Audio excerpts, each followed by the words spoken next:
I want to ask you something personal right now, and I want you to actually think about it before you keep watching. Have you opened your bank account recently and felt a vague, unsettling sense that your money is moving faster than it used to? Not a dramatic crisis, not a catastrophe, just a quiet, creeping feeling that the numbers are not adding up the way they did 6 months ago. The grocery run that used to cost $180 is somehow $230 now. The gas fill-up that barely registered is registering again. The flight you priced out last month jumped $80 in 2 weeks for no obvious reason.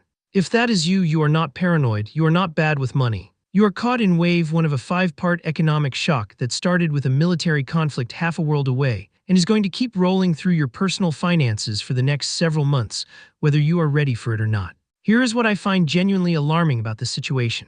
Most people are going to feel the worst of it in October. And right now in the summer of 2026, most people have absolutely no idea that October is coming the way it is.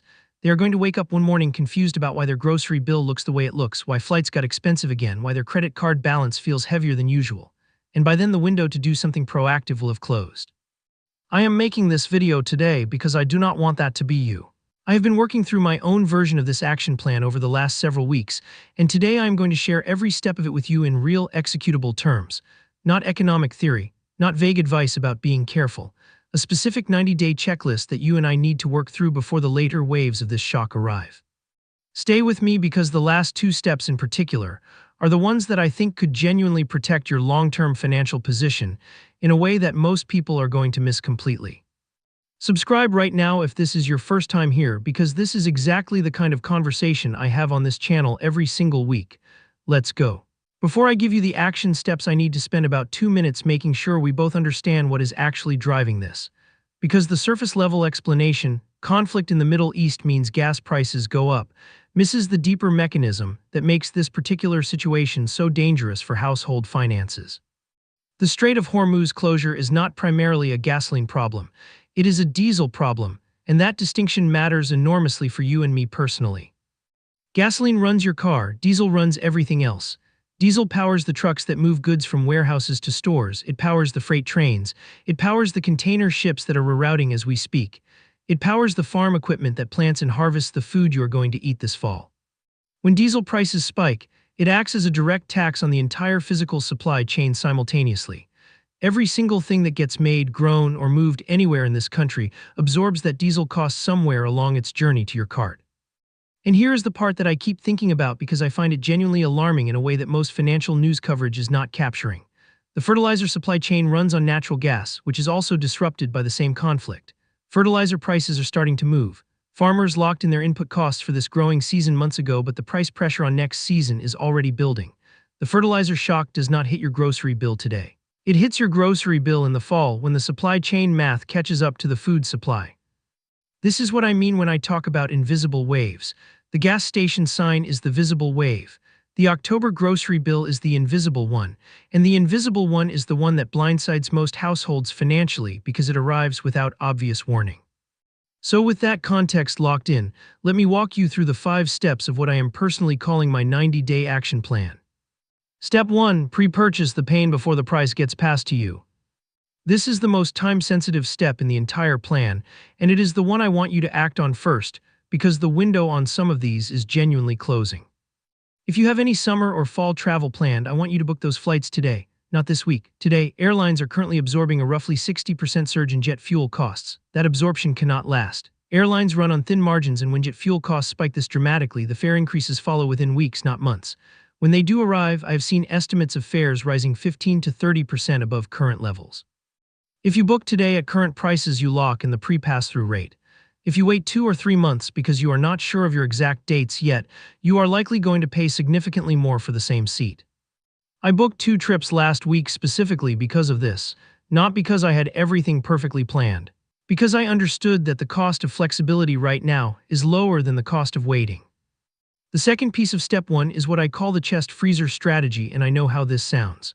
I know it sounds like something a survivalist YouTube channel would tell you, and I want to acknowledge that directly because I had to get past my own resistance to this idea before I took it seriously. Here is the simple financial logic. If grocery prices on staple proteins and frozen goods rise 15 to 20% by October, which is a realistic estimate given the fertilizer pipeline I just described, then buying a chest freezer today and filling it with 6 to 8 weeks of staple groceries at current prices is a genuine hedge against that price increase. The freezer pays for itself if you use it correctly. Batch cooking and freezing meals is not about being dramatic. It is about buying today's prices for tomorrow's consumption. That is the same logic behind every commodity hedge that every major corporation in America runs as a standard business practice. You are just doing it at the household level. Step 2. The 22% guaranteed return hiding in your wallet right now. I want you to think about something with me for a second. If I told you I had found an investment that was guaranteed to return 22% per year, completely tax-free with zero market risk and zero volatility, you would think I was either lying or had lost my mind. Because that investment does not exist anywhere in the legitimate financial world. A guaranteed 22% tax-free return is simply not available. Except it is, and there is a very good chance it is sitting in your wallet right now. The average credit card APR in America right now is sitting around 22%.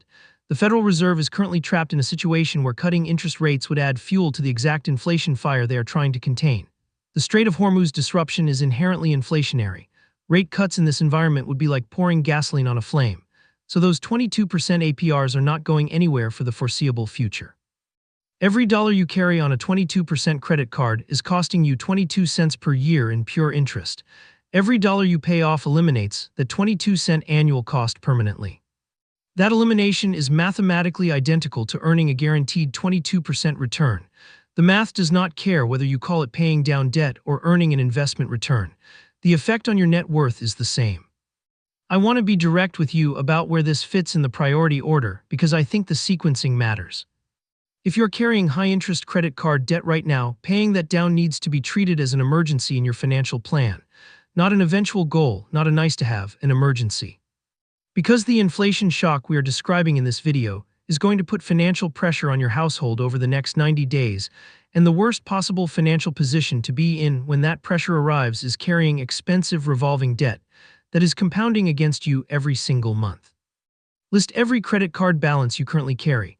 Write down the interest rate next to each one. Then attack the highest rate balance first with every dollar you can free up while paying minimums on everything else. Financial people call this the avalanche method, and in a 22% rate environment, I personally think it is the single highest return action most early to mid-stage people can take with their money right now. Step 3. Upgrade your emergency fund and make it actually work for you. Here is a number that I find both alarming and completely understandable when I think about it honestly. Nearly half of Americans right now cannot cover a $1,000 emergency expense without going into debt to do it. Half. And given what I just described about the coming waves of price pressure, that is an extremely fragile position to be in over the next 90 days. So if your emergency fund is currently underfunded, or if it is sitting in a traditional bank savings account earning the national average of 0.4%, I want to walk you through two things you need to do. First, build the fund to a real number. I use 3 to 6 months of essential living expenses as my target. If that feels far away from where you are right now, that is okay. Start with a $1,000 baseline emergency fund as your first milestone, then build from there. The goal is to ensure that when an unexpected expense hits during an inflationary period, your response is to open your savings account and not to open your credit card. Because opening a 22% credit card during an inflation shock is how a $600 car repair turns into a genuine financial setback. Second, if you have cash sitting in a traditional bank savings account right now, you need to move it to a high-yield savings account today. Not eventually. Today, high-yield savings accounts from reputable online banks are currently paying between 4 and 4.2% annual interest. The national average for a standard savings account is approximately 0.4%. That is a 10 times difference in the return on money you already have sitting somewhere. On a $10,000 emergency fund, the difference between 0.4% and 4.1% is approximately $370 per year. That is real money doing absolutely nothing extra except sitting in the right account. Moving money between savings accounts takes about 15 minutes online. I genuinely cannot think of a better 15-minute financial task that is available to most people right now. The high-yield savings account does not replace investing. It is specifically for your emergency fund and your short-term savings. Money you need to be able to access without penalty and without market risk. Keep that distinction clear and put every dollar of your emergency fund to work earning what it should be earning. Step 4. Master the psychology of your investments and please, do not do what most people are about to do. I want to talk about something that I think is going to be the most costly financial mistake of the next 90 days for a significant number of people. And it is not something that happens to people because they are uninformed or careless. It happens because human psychology is genuinely not built for what I am about to describe. When inflation spikes, when the news cycle fills up with alarming economic headlines, when your grocery bill is up and your gas is up, and your flight just cost $80 more than you expected, your nervous system registers all of that as danger. And when your nervous system registers danger, it wants to act. It wants to do something protective. It wants to move your money to safety. And in that moment, a lot of people are going to pause their 401k contributions, or log into their brokerage account and sell some of their index fund holdings, or move to cash because cash feels safe when everything else feels uncertain. I need to tell you directly why that instinct, even though it feels protective, is one of the most financially damaging things you can do to your long-term wealth. There is a study I keep coming back to that I think every investor needs to sit with. If you were invested in the S&P 500 over the last 20 years, but you missed just the 10 best trading days during that period, your total return was cut roughly in half compared to someone who simply stayed invested through everything. 10 days out of roughly 5,000 trading days. The problem is that those 10 best days almost always happen in the middle of the worst periods. The biggest up days in market history cluster around the biggest down days. Which means the investor who panics and goes to cash during a scary period is almost guaranteed to miss the recovery days that disproportionately drive long-term returns. Your nervous system evolved over hundreds of thousands of years to respond to immediate physical threats. It did not evolve to make good decisions about market volatility. The discomfort you feel when markets drop during an inflationary period is real, and it is powerful, and it is almost perfectly designed to make you do the wrong thing at the wrong time. The action I am personally taking right now, and the action I want to encourage you to take, is the opposite of what panic suggests. I am keeping my automated investment contributions exactly where they are. I am not logging in to check my portfolio balance every day because that checking behavior feeds the anxiety without changing the outcome. I am treating my monthly index fund contributions as fixed and non-negotiable the same way I treat my rent payment. If you have been thinking about increasing your contribution rate, an inflationary period where prices are elevated is actually a genuinely reasonable time to do it because you are buying shares at prices that reflect the current uncertainty. I am not telling you to take money you cannot afford to invest and force it into the market. I am telling you that if you have capacity and you have been waiting for the right moment is rarely the calm, comfortable one that never seems to arrive. Set the automation, close the app, let it run.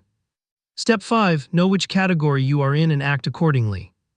I want to close with something that I have been thinking about a lot as I have been building out this plan for myself, because I think the specific steps matter less than the underlying decision you are making about which type of person you are going to be in this situation. I think about two people with the exact same income and the exact same starting financial position facing this exact moment in 2026. One of them treats the coming inflation waves as something that is happening to them. They feel the grocery bill go up. They feel the flight price surprise them. They feel the credit card balance creep. They adjust their spending reactively, week by week, always a little behind. By October, they are genuinely confused about where their money went, and they are not in a position to do anything about it. The other person treats this as something they can prepare for. They book the flights today, they run the freezer math, they attack the credit card with the ferocity that a 22% guaranteed return deserves, they move their emergency cash to the right account, they keep their investment automation running, and they do not let the news cycle talk them into panic selling. Both people are going to feel the inflation shock. Both people are going to have harder months financially than they would have had otherwise. That part is not optional.